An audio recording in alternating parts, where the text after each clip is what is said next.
Now, the Prime Minister is in the fight of her political life. She's fighting a multiple front war, one against Kevin Rudd, one against her own ministers who are now openly starting to suggest that it is time to move on from her. There was the nonsense and the farce today of Bob Carr saying publicly exactly the opposite of what he is being said privately for what I understand to be weeks and weeks. He believes it's time for the Prime Minister to go. Then there's the media laws as well. These media laws are going to go down at this stage unless Julia Gillard herself, not Stephen Conroy, who less than a week ago was saying take it or leave it, no negotiations, no bartering. Well, the Prime Minister is now going to step in and the bartering will begin.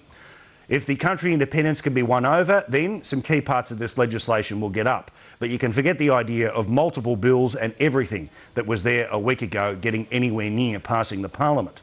And if these laws can't pass the Parliament and the Prime Minister ends up pulling her punches and saying, we'll get back to this in 7 weeks' time, that's a failure of her leadership. If there's a weakened down version of the laws that she wanted in the first place, that again is an example of her weakened leadership. But then fighting the multiple fronts this Prime Minister is having to face is that this Prime Minister today showed herself to be someone who probably should be playing full forward for the Western Bulldogs and not the type of person who I believe should be carrying themselves as Prime Minister. Let me explain. The Prime Minister today, as you would have seen, didn't just get up and make a big feisty speech against Tony Abbott as one of the answers today as a question and repeated questions about the fact that our country's credit card is about to be thrown up towards $300 billion.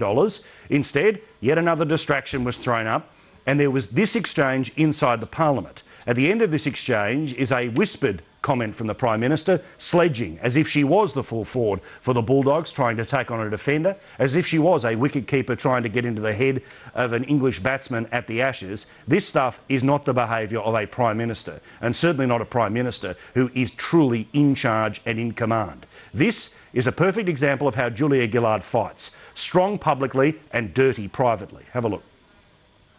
The election will be on the 14th of September, and let me say very clearly to the Leader of the Opposition, it will be a contest, counterintuitive to those believing in gender stereotypes, but a contest between a strong, feisty woman and a policy-weak man, and I'll win it. And as she sits down, the sledge begins, and then the Parliament just frankly goes nuts for a few minutes. We had Christopher Pyne going pink and screaming back at the Prime Minister. That was unedifying.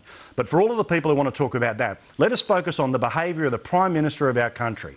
Regardless of whether you want to vote for the Prime Minister or not in September, whispering little nasty things across the dispatch box is not the behaviour of a person who is a statesperson. It is not the behaviour of somebody who is truly in charge. It is the sign of somebody who is in panic.